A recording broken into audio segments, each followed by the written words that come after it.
So we have to start with ethylene. Ethylene पढ़ना है, इसके बाद हमें एब्सिसिक एसिड पढ़ना है, ठीक है। तो इथाइलिन हम स्टार्ट करते हैं पढ़ना। इथाइलिन में क्या दिया गया है? इथाइलिन में दिया गया है जो इथाइलिन होता है वो आपका गैसियस पीजीआर होता है। सबसे पहले तो आपको ये बात याद रखनी है, ठीक है, कि आपका गैसियस पीजीआर दिया गया है इथाइलिन, ठीक है। उसके बाद क्या है? It is synthesize in large amount by the tissue undergoing senescence and ripening fruits. या तो जो टिश्यू जो आपका बुढ़ापा आ गया है जिन टिश्यूज़ का, या फिर जो फ्रूट आपके सड़ने वाले हैं राइपनिंग फ्रूट्स जो होते हैं, तो वो इन्हें सिंथेसाइज करते हैं लार्ज अमाउंट में, ठीक है। Influence of the ethylene on the plant include horizontal growth of seedlings. Seedlings जो होती है उनकी हॉरिजॉन्टल ग्रोथ होती है, सॉइलिंग हो जाती है of ethylene on the plant, swelling of the axis and the apical hook formation in the dicot seedling. तो ये आपको याद रखना है कि इथाइलिन का क्या है? स्वेलिंग ऑफ, सबसे पहले तो ये पहला पॉइंट है हॉरिजॉन्टल ग्रोथ ऑफ सीडलिंग, उसके बाद swelling of the axis and the apical hook formation in the dicot seedling. उसके बाद इथाइलिन क्या करता है? प्रमोट करता है आपका सेनेसेंस को, एब्सेशन को of the plant organs specially of the leaves and the flower. तो क्या करता है? जो बुढ़ापा लाता है कुल मिला के। एक इथाइलिन आपका कुल मिला के ना चीज़ों को, जैसे फूड आपके राइप नहीं हो पा रहे हैं, फूड आपके पक नहीं पा रहे हैं, तो हम इथाइलिन का यूज़ कर लेते हैं। तो कुल मिला के यही है कि आपका जो मेच्योरिटी पीरियड है वो जल्दी लेके आ जा रहा है, सेनेसेंस जल्दी आ जा रहा है, जल्दी प्लांट्स, जल्दी पेड़ से जो फ्रूट्स हैं वो गिर जा रहे हैं, ठीक है। तो क्या हो रहा है? Ethylene is highly affected in food ripening. It enhances the respiration rate during the ripening of food. क्या करता है? रेस्पिरेशन रेट को इंक्रीज कर देता है, जिसकी वजह से आपके फूड जल्दी राइप हो जाते हैं। This rise in rate of respiration is called respiratory climacterics. ये आपसे पूछा जा सकता है, ठीक है, इंपॉर्टेंट है।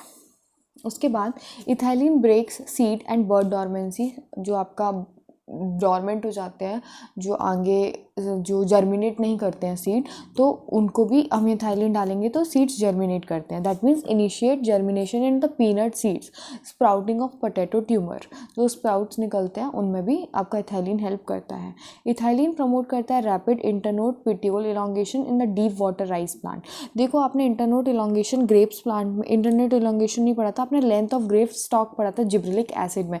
तो उसको इधर कंफ्यूज मत करना। इधर आपका क्या कर रहा है? इथाइलिन आपका जो प्रमोट कर रहा है इंटरनोड और पिट्यूल का इलॉन्गेशन कर रहा है in deep water rice plant. Petiole मतलब जो आपका लीफ का जो वो पिट्यूल होता है ना, ऊपर वाला ग्रीनिश पार्ट को पिट्यूल बोलते हैं, और इंटरनोड मतलब दो नोड के बीच का डिस्टेंसेस। देखो, ये आपकी स्टेम है, ये यदि नोड है, ये यदि नोड है, तो यहाँ के जो बीच का जो डिस्टेंस है इसको हम इंटरनोड बोलते हैं। तो इसका लेंथ बढ़ा रहा है, ठीक है।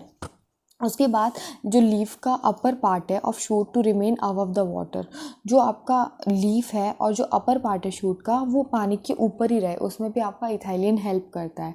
Ethylene also promote root growth and root hair formation, thus help the plant to increase thus absorption surface.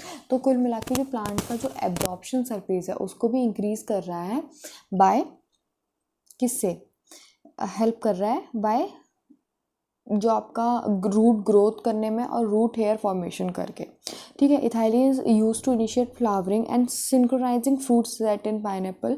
के फ्रूट जो है वो एक सिंक्रोनाइज्ड वे में आए वो उसमें, और इनिशिएट करता है फ्लावरिंग को पाइनएप्पल में। It also induce flowering in mango. Since ethylene regulates so many physiological activities, it is one of the most widely used PGR in the agriculture. The most widely used compound as a source of ethylene is ethephon. Ethifone in an aqueous solution is readily absorbed and transported within the plant and release ethylene slowly. Ethifone जो है वो हम use करते हैं, जो widely use compound है ethylene के लिए हम इथेफॉन यूज़ करते हैं। उसको हम पानी के साथ मिलाते हैं, एक सोल्यूशन बनाते हैं, एंड देन हम उसको यूज़ करते हैं, ठीक है। इथेफॉन hastens the food ripening in tomato and apple and accelerate the absorption in the fruit, flowers and fruit, thinning of cotton, cherry and walnut, ठीक है। और आपका ये वाला क्वेश्चन बहुत पूछा जाता है कि promote female flower in the cucumber thereby increase the yield, ठीक है। उसके बाद एब्सिसिक एसिड पढ़ेंगे, ठीक है।